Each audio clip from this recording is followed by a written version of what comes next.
Hi, my name's Christina Jamison and welcome to the School of Home Ownership. Today I have a special guest, Imogen Croucher, and she'll help me give advice to Millennials and Gen Z and to the parents of Millennials and Gen Z to get them set up to be able to buy a property. And let's face it, Sydney is one of the most expensive cities and difficult to get into. Now, if I take you through Imogen is a very responsible girl, having come first in the state for food technology for a HSC. So probably not the most typical, but very responsible and a great example for other people to follow. So what have you got anything, what are you doing at university at the moment? Yeah, I'm studying nutrition and dietetics at the University of Sydney in my third year, so I've got 2 years to go. Excellent. And what sort of things are coming up in the new future that you'd be looking forward to? I'm planning on going away to Europe at the end of the year for about 6 weeks. So that's really exciting. Yeah, so very typical sort of person, great life, great future. So if it's okay with you, I'll just go through some questions. So this is a quiz that I'm trying to get some sort of predictive behaviour in regards to purchasing a home.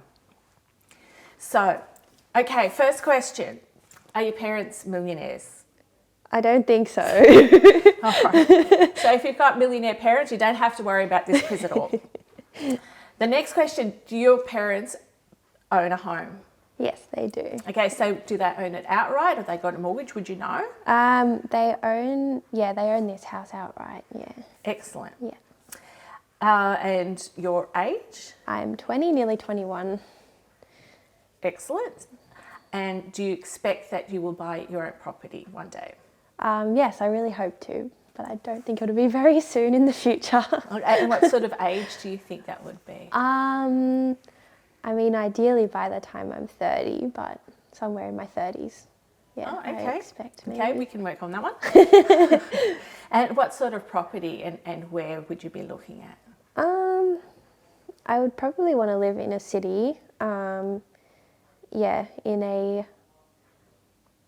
house with a couple of bedrooms. I'm not too sure. I think it would depend on like a family situation where I'm at. And where would you need to be for work? Would work restrict where you end up living? No, I think I would be able to find work wherever I ended up. Okay, Yeah. Oh, that's good. So some bit more sensitive questions. How much have you personally saved at this moment?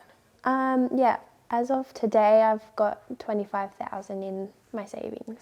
Wow. So how did you get that?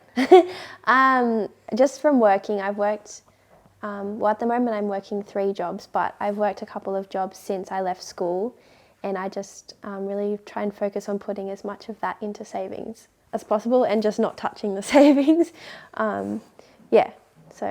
So that's really good. So if I just touch on that, so what age did you start working? I was in year 12, so I would have been 17 when I started working. And where did you work? I just worked at a swim school, just in as a receptionist, just once a week. Oh, wow. I went from there. Yeah. And so from the age of 17 till now, you managed to save 25,000. That's impressive. That's what I'm saying. This girl's responsible. How often would you go out for meals? Maybe once or twice a week. Okay. Yeah. And how much would you spend on entertainment and food? I would probably between 100 and 150 per week, perhaps. Okay, and you still managed to save 25,000? Well, yeah, it changes from week to week. Like, obviously, we had COVID as like a 2-year period of not spending very much, so that was able to help me there. But well, okay, I suppose that's one saving strategy, having COVID. Having a worldwide pandemic. Yeah. Do you have a HECS debt? Yeah, I do, yeah. And how much will you expect it to be by the end? By the end of my degree, it'll be around $40,000. Yeah, it's around $8,000 a year. Yeah. So that's something, I did have a HECS debt, but it was nothing like that amount. I think it was about $12,000. So that's another thing that your generation is competing with to be able to get a home. Do you use Afterpay? I do sometimes, yes. Now, that look is because I've been speaking to Imogen and she said, is that a bad thing? I tend to discourage it. Obviously, it hasn't affected Imogen's savings, but a lot of people live week to week. And really, you want to be in a position where you save money and then spend. Any sort of credit card or afterpay where you're spending without having savings is actually not such a great thing to do. You really need to be looking at saving first, then spending. It encourages impulse buying, and impulse buying is not necessarily a good thing. I guess which that goes with credit card. But do you actually have a credit card? No, just a debit card at the moment. Yes. Yeah. Okay, so we don't have that threat of a credit card. We just have a bit of afterpay. Would you be getting a car loan? Not any time in the immediate future, no. So you don't need a car? No, well, at the moment I'm just using Mum's car, but that'll change soon, I guess. That's a good thing to have. Another, with regards to car loans, I tend to encourage people, again, not to have it. Save first and then buy one. What I'm finding quite at the moment, and I can give you examples of people that have so much debt that they have to choose between their car or their house. And unfortunately, they're not selling their house. They've got $80,000 worth of car debt, which means they won't be able to borrow to buy the house. So they've got to choose, they've got to give that up. So it's okay to have a car. Everybody has a car. It's just living within your means. And I guess that's the key part of it. So are you going on a holiday, and are you taking out a personal loan for a holiday? Yeah, I'm going on a holiday, but I'm not going to take out a loan for it. I'll just use some of what I've saved to fund it. Which is great. Again, that's the same sort of principle. We don't want to use money that we haven't saved. We want to live within our means.